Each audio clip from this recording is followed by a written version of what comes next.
The Diocese of Paisley podcast is proudly sponsored by Concilium Contracting Services, your Paisley family-owned company, one call for all trades, available 24/7.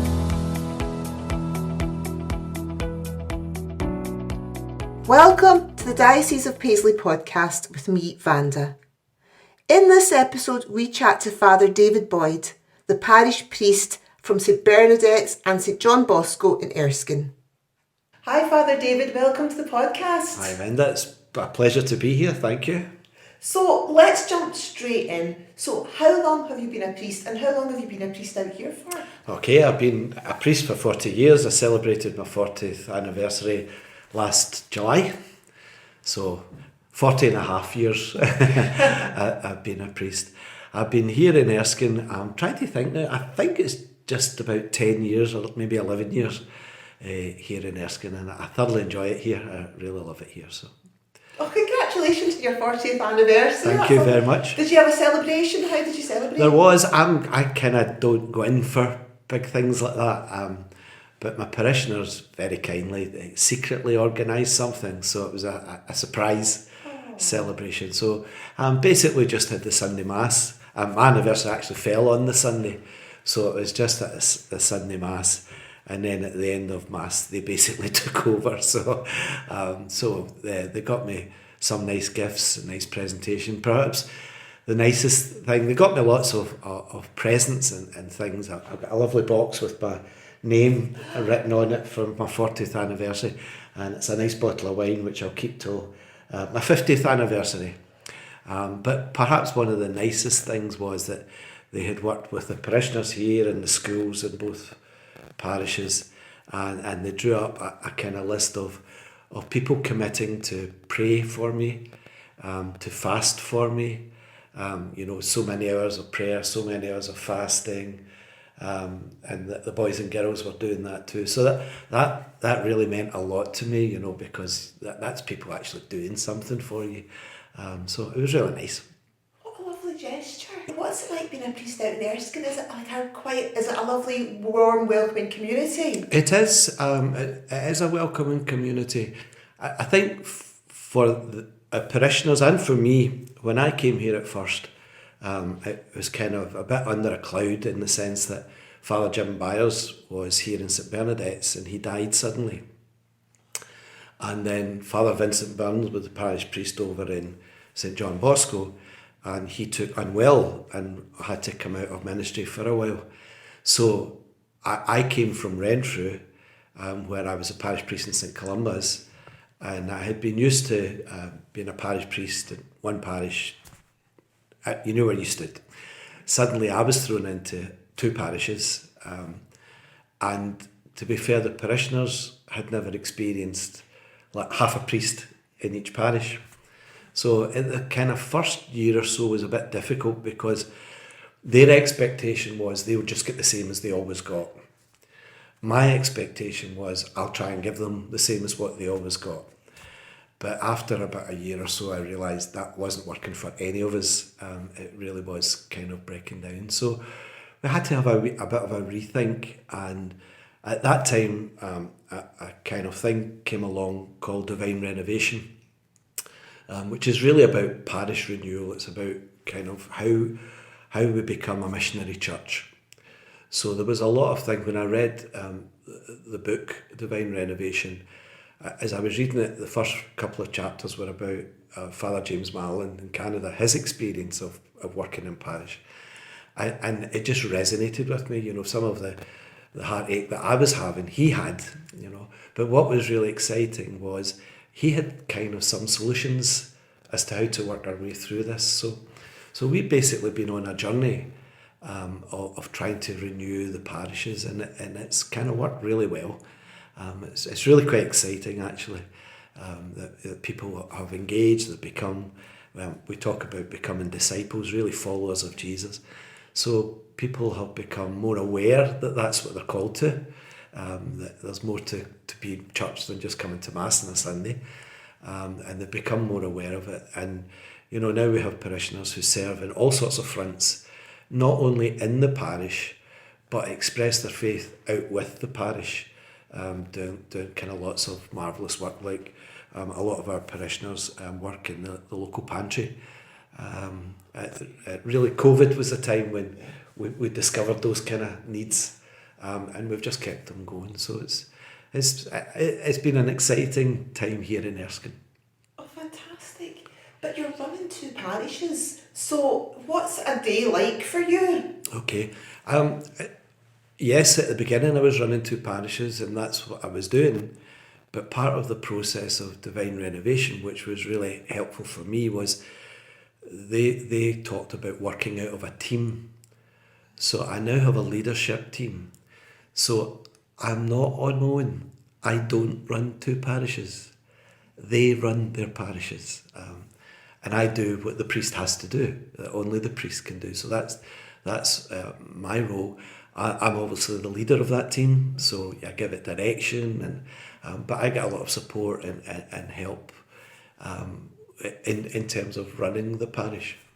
So your second part of the question was, what was an average day like? Was that right? Yeah. I don't have an average day. Every day is a new day.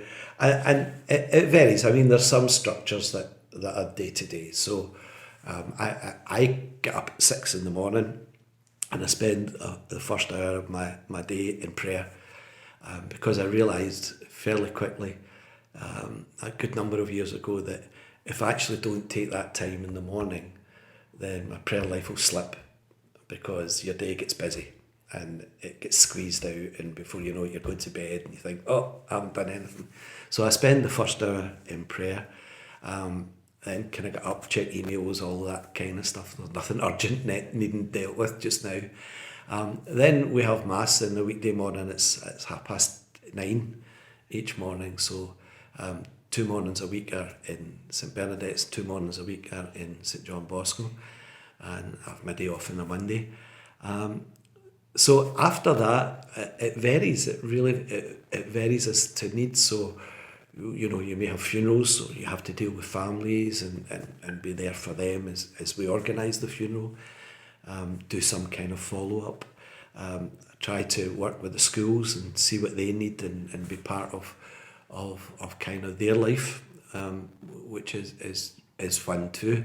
And the boys and girls, they love asking me questions. They love doing what you're doing.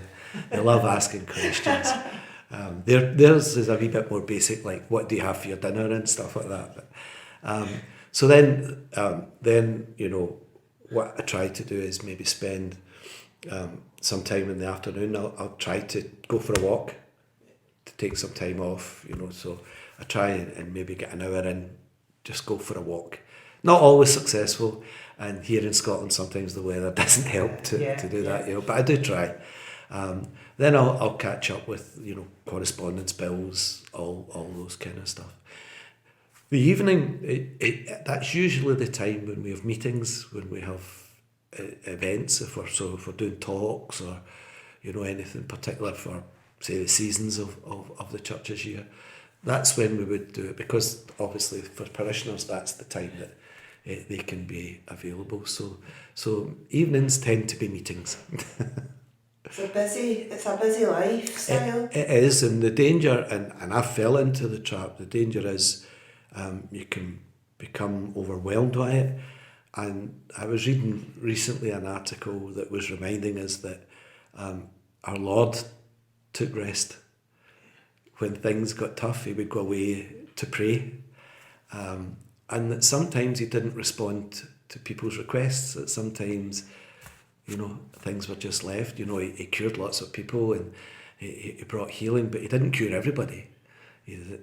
So, and sometimes when people would say the disciples would say to him, there's people here who want to speak to you, he would say, let's go to another town. So I think the Messiah syndrome is something that we need to watch out for as priests, that sometimes we think we have to and we can respond to every request and every need, and that's just not realistic.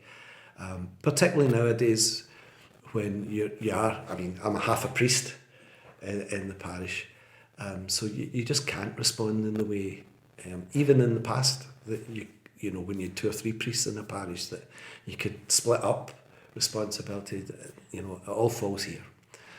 Even though your time's so precious, you've still got other diocesan responsibilities. Yes, Bishop John likes to give you work. So I try to avoid them as much as I can. But one of my main responsibilities is I'm Vicar Episcopal for the ongoing formation of the clergy, which I'm really passionate about. In the past, I was the pastoral director at Scotus College, which was the national seminary in Scotland, and there I really learned the importance of really caring for our priests and helping them to grow.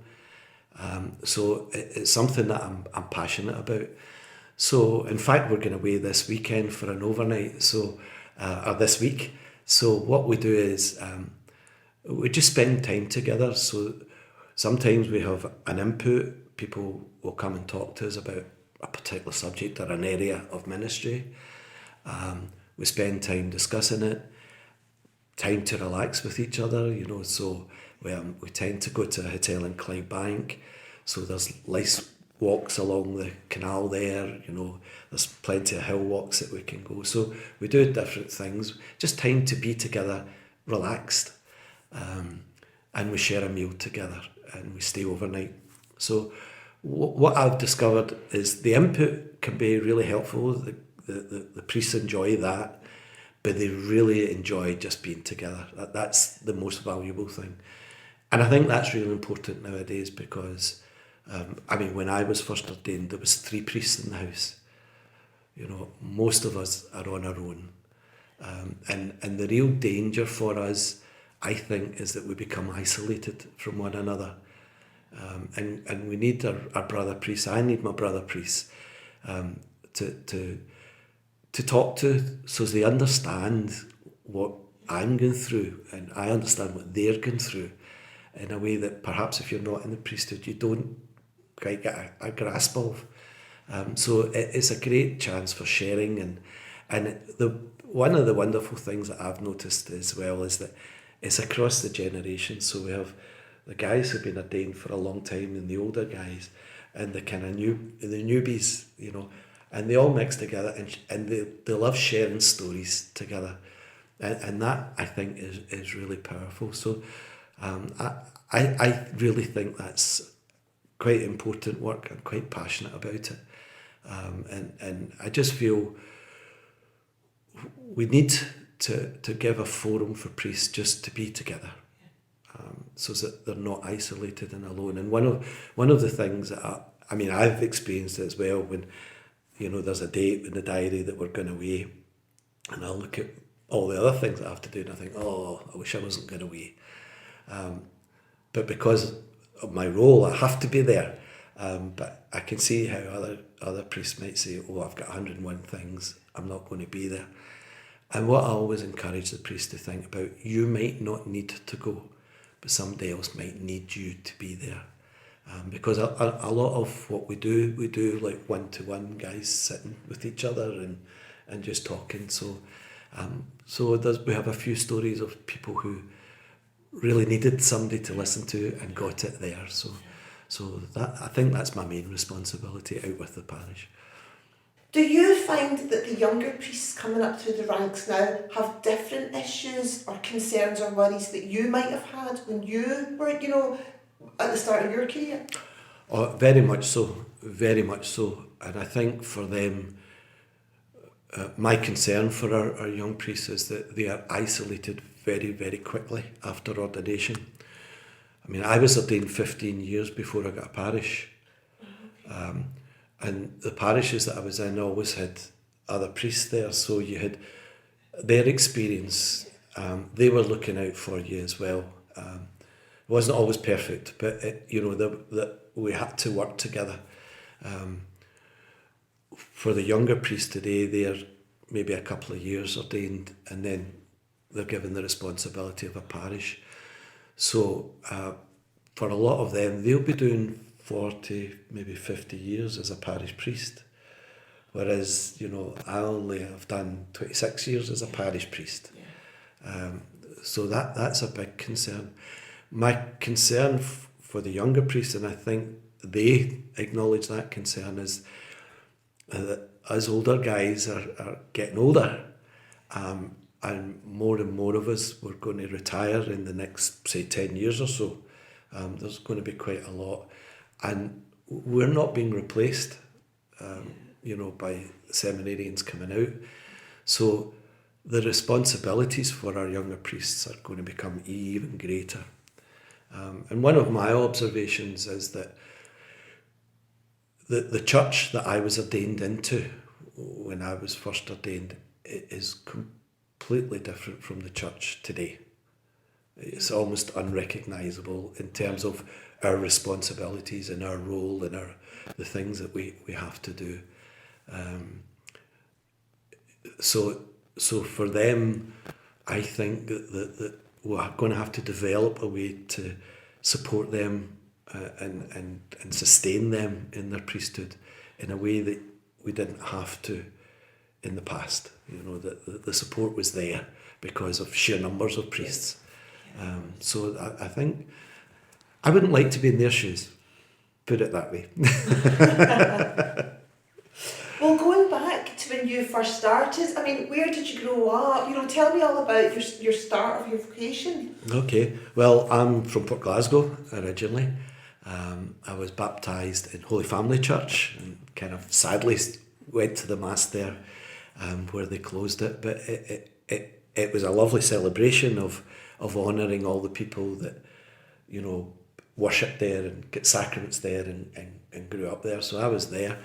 Then my family, we moved house. We lived up in the Holy Family area, but we moved house down the town, as they say in Port Glasgow, to St John's parish. So it was in St John's. I was confirmed. It was where I was ordained from. So that's where I come from. That's my background. How did you first, or when did you first realise that you wanted to become a priest? Okay, so the idea of priesthood for me was quite late on in secondary school. I was really fortunate when I look back on it now. The two priests in St John's, Port Glasgow, were really inspirational. Canon Jim Murphy and Canon Sean Cunny. And they were really good priests. They were good examples. They took time with you. They got to know you. And also in my secondary school in St Stephen's, Father Charlie Kavanagh, as he was then, was the school chaplain. He was a great chaplain. And Sister Colette Ryan was a teacher there, but she was a Loreto nun. And they both gave us kind of good role models. In Father Charlie and Sister Colette, I had discovered that actually being part of the church could be fun. That you didn't have to be kind of some abnormal person to be part of the church, that actually normal people were welcome. And they kind of gave me that example. So they were an inspiration for me, as well as the priests in my local parish. I had no desire, need, want to be a priest. And then when I was kind of leaving school, I had applied to and got a place in Aberdeen University to do pharmacy. So I had got my place by the start of this particular summer holiday. But then this notion of priesthood started kind of kicking in. I don't know really where it came from. I remember one day with Father Sean in the parish, I was kind of moaning about the music in the parish. I didn't think it was very good. So that, as we started talking together, that started one moan, became two moans, became, all the problems that I could see. And very patiently, he just listened to me. I mean, he must have been thinking, what is this man all about? But he said to me something that really affected me. He said, so what are you going to do about it? And that kind of took me aback, because that's not what I expected. I really wanted him to fix all my concerns. But that question stuck with me. So it kind of gradually wormed its way into my heart. And I started to think, I wonder, am I getting called to be a priest? So I remember, and this was as I can remember it as clearly today as the day that it happened. I used to play a lot of golf when I was leaving secondary school. So one day I was walking up a hill in Port Glasgow towards the golf course. And at the bottom of the hill, when I started walking, I just get a real sense of a peace. I don't know what it was about, but it was just a real sense of peace, and you're okay. And I just heard in my heart, I want you to be a priest. And I kind of thought to myself, what is this all about, you know? But there was a peace that went with it, you know. Up to now, if anybody had said to me, do you want to be a priest? I would have thought that off. But there was a sense this was different. There was something going on here. So I went, by this stage, Father Cardinal had been moved out of Port Glasgow. He was now up in Paisley. So I phoned him up and asked him, could I come and speak to him? So I told him this story. And he says, well, what are you going to do about that? So I made up my mind that I wouldn't go to university, that I would apply for seminary. But I have to be honest with you and say, in my heart of hearts, I was going to seminary to get this out of my system, because I knew the likes of me didn't become a priest. And so I would go to seminary, they would realise I wasn't for them, and I would realise they weren't for me. But that didn't happen.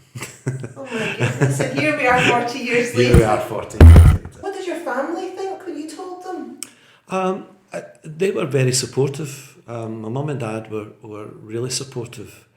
My dad kind of sat me down and said, you know, make sure this is what you want to do.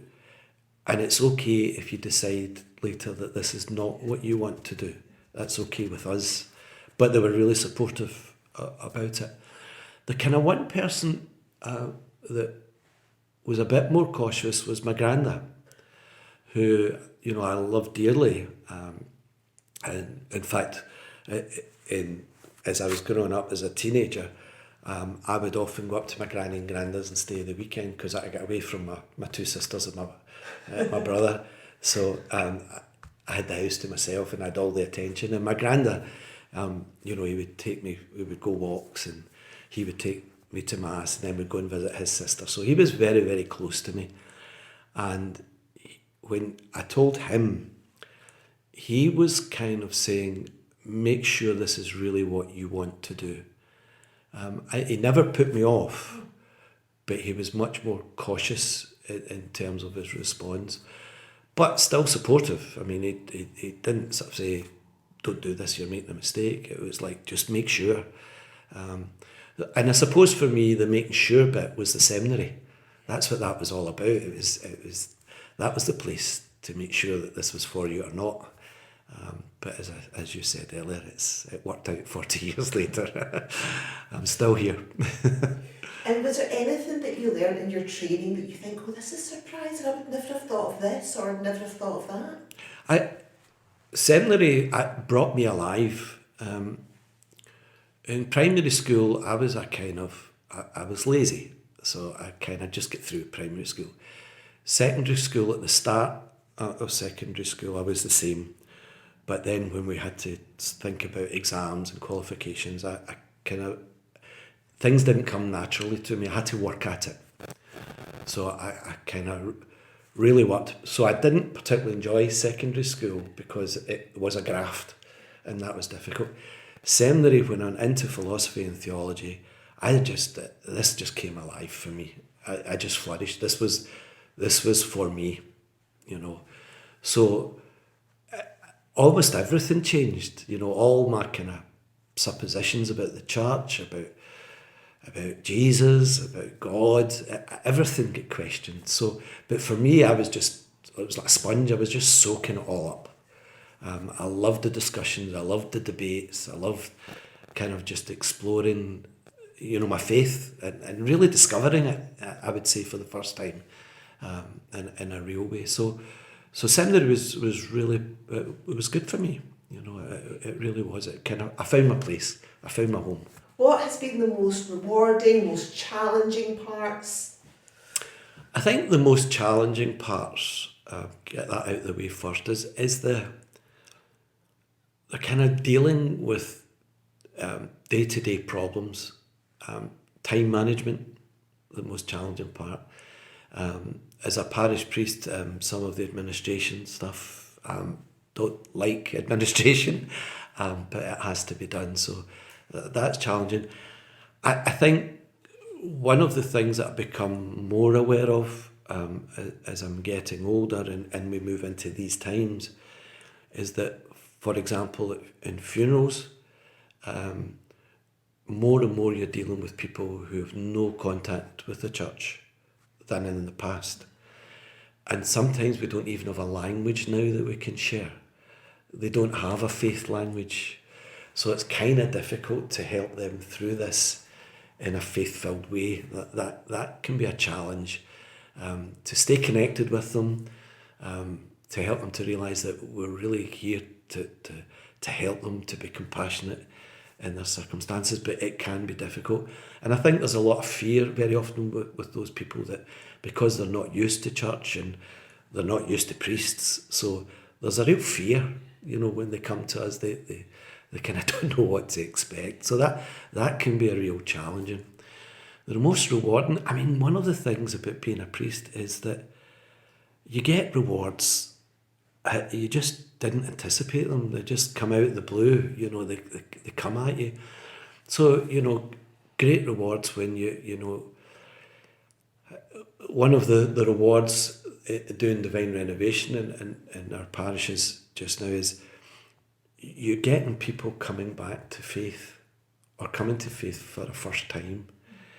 And you see lives changing. You see somebody's life changes because of the work that we're all doing together. And that's really rewarding. When you see someone just come alive and discover faith for themselves, that's a real reward. Even with parishioners who come to Mass regularly and have done all their lives, when you hit that spark that lets them see something new, that's really rewarding. But sometimes you get rewards that, just someone coming and saying, Father, I really appreciate what you did there. A man recently came out and said, Father, I really love the way that you preach. Please keep doing it. It's making a difference, and it makes a difference to me, and that's really affirming, because you kind of know then that what you're saying and what you're doing is actually impacting in some way, which is in a sense why we do it. But we rewards, like kind of when children come to the sacraments and their joy and their reward for that, and the parents' joy and the parents' reward. When you do marriages and you see couples coming together, and it's lovely to look to discover, sometimes you meet people that, you've married 30 years ago, and you meet them and they're grown up now and they've got a family of 3 or 4 children, and that's lovely to see, and they're still together and everything. So the rewards come at you thick and fast, and I often find as well, the Lord's good. So in those times when when I'm struggling, or I'm wondering what I'm about and that's when somebody comes along and says something that just does the trick, So I think the Lord sends the rewards when he thinks you need them.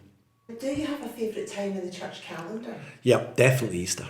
Definitely Easter. Holy Week and into Easter. Because it's all about new life. And if the church is anything, that's what it is about. It's about new life. And I just find that the joy around that time, it is life-giving. The scripture readings that the church presents us with at Mass, that they're just so full at that time. So for me, definitely Easter. I'm an Easter man. And do you have any favourite saints? My favourite saint is St. Francis, which was my granda's name. And I chose that because of my granda, who was my sponsor at confirmation. So that was my confirmation name. But St. Francis has been one of those saints that's kind of been with me all my life. I just kind of, he struck me as someone who was passionate. He was passionate about the poor. He's passionate about the environment, which these are issues for us today. But I think as I go through my priesthood, I think his call from the Lord to rebuild his church, I think that for me resonates, that I feel the Lord wants to use me to rebuild his church here. So I do pray for intercession from St. Francis as a model for that purpose, to help me and to rebuild the church that I've been appointed to. I think connected with that would be St. Clair, because the two of them, were the same mission at the same time in the same place.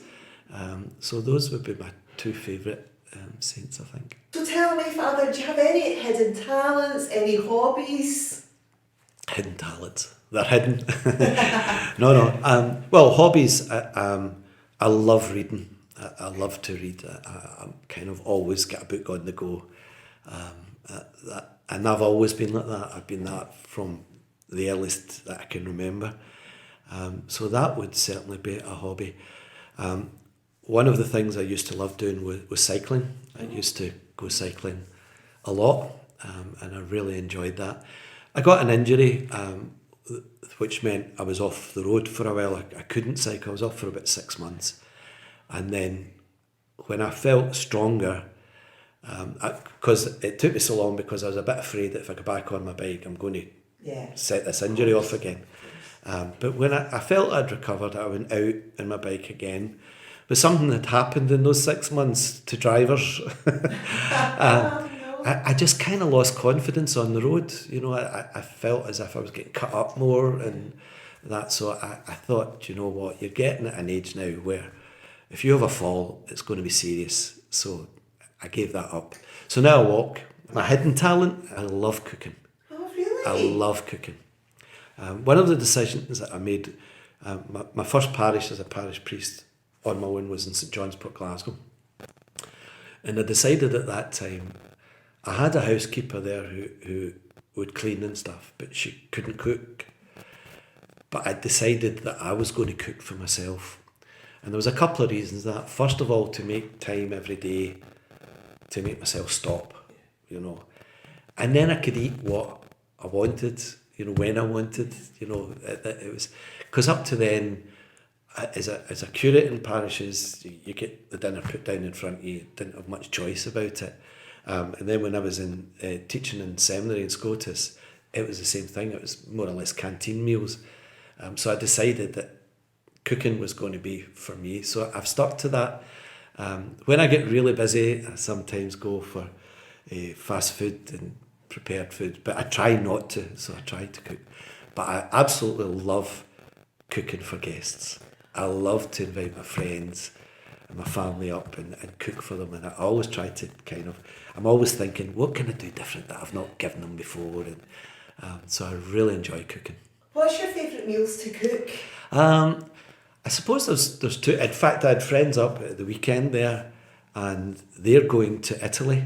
They're going to Rome. A couple of them have never been to Rome before. So I really kind of cooked an Italian meal. So we cooked nice pasta, arancini as a starter, Italian ice cream as a dessert. So that was that. I love going on holiday to Spain, and the place that I often go to, they do in a lot of the bars and restaurants tapas, but it's not kind of like in your normal touristy place where you get a wee kind of sample. Their tapas is, 2 or 3 tapas, you've had a meal. So I've kind of stole ideas from them. So I quite often, if I've got my friends up, I don't make a meal.